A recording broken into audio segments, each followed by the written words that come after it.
এখানে আজকে যারা এসেছেন আমরা তাৎক্ষণিকভাবে এই যে তিনটা শহীদ পরিবার এসেছে, আমি মনে করি এটা অন্য কোনো ভালো নেবেন না। তারা এই তিনটা পরিবারকে অন্তত আমরা যে কবি এখানে আছি তাদের আমরা ৫,০০০ করে টাকা অন্তত তাদের হাতে দিয়েই যদি করুন তাই নিচ্ছিলাম। আমি নিজের থেকে ৫,০০০ টাকা দিচ্ছি, আর আপনারা দিয়ে আমরা তিনটা পরিবারকে ফিরে দিতে চাই। আর যারা আহত হয়েছেন এই আহতগুলোর নামগুলি আপনি লিখে রাখেন। আমরা এই প্রত্যেকটা আহতের আমি টেলিভিশন দর্শকের নাম ধরে আমি তাদের কথা বলবো, অবশ্যই আপনাদের কাছে অবশ্যই আমি কথাটা বলি, আমি কাজও তাই করি। আমি প্রত্যেকটা এখানে যারা এসেছেন অন্তত প্রত্যেকটা আহতের পাশে যতটুকু পারে আমরা সাহায্য পৌঁছে দেবো ইনশাআল্লাহ। আপনারা এই কমিটির নাম করবেন। এই কথা বলে আমার বক্তব্য শেষ করছে। শেষ করার আগে আমার পক্ষ থেকে আমি আগে ৫,০০০ টাকা দিয়ে শিক্ষকের হাতে দিচ্ছি। বাদ বাকিটা অন্যরা আমার এখানে আমার এই আছে, ফারুক ভাই আছেন, তারপরে আমার ভাই আছেন, আমার বাবা আছে, আছে। আমরা দিয়ে পরিবারকে আমরা দেব।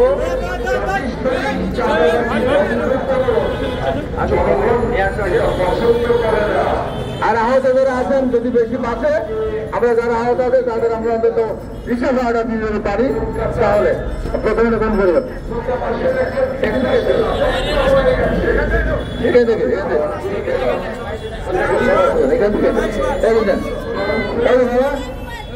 এই যে আমরা কিন্তু টেলিভিশন দেখানোর জন্য না, আন্তর থেকে মন থেকে এটা করতেছি।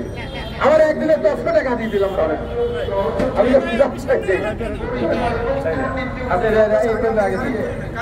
আচ্ছা ঠিক না, হ্যাঁ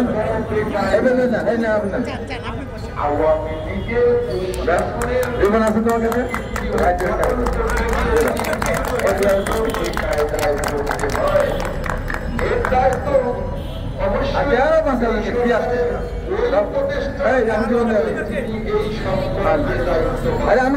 ভাই কি আছে? আরে চার সাইকেল তো দেখাচ্ছেন পকেটে যা আছে সব লোকে সব দিয়ে দেরি তারা। আমরা আমাদের পকেটে যা আছে আমরা দেই পরিবারগুলি আমরা চেষ্টা করতে চাই। আসুন আসো আসো নিয়ে তো আহতকে তো সব আগে নিয়ে বলবে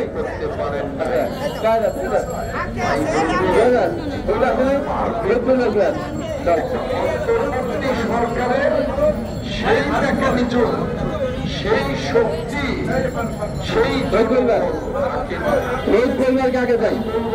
সেই পরিবারের ঘোষণা করেছে, সেই পরিবার আজ যোজনা করে রেখেছেন। আর যারা আহত যারা আছে তাদেরকে দেন, দিতে পারেন। আমি চাই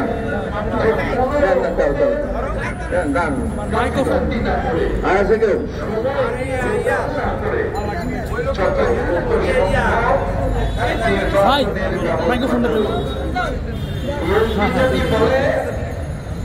যাদের দিতে না পাবে নাম লেখেন, আমরা পৌঁছায় দেবো।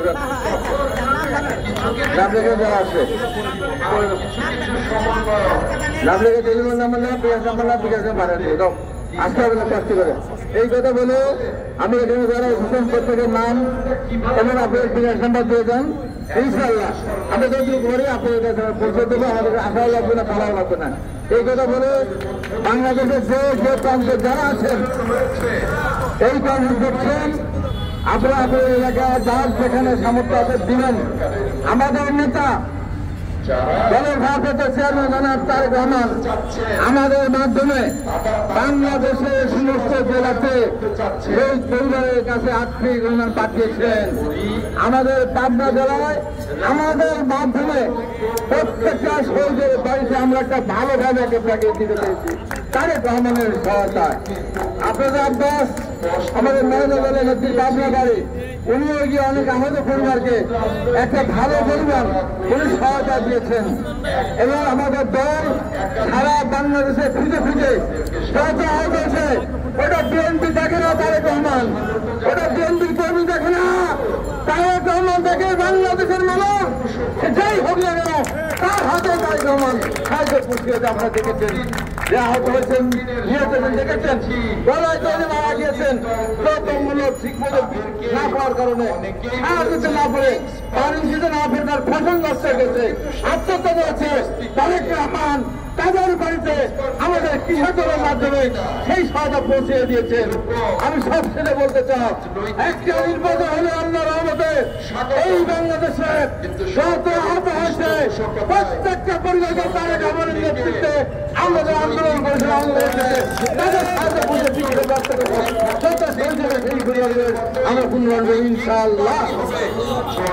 এই কথা বলে আমি বলছি তো যারা আন্দোলন করেছে আহত হয়েছে প্রত্যেকের মূল্যায়ন ইনশাআল্লাহ আমরা করবো আগামী দিনে। এই কথা বলে আমি আমার বক্তব্য শেষ করছি। আপনারা সবাইকে ধন্যবাদ। আসসালামু আলাইকুম।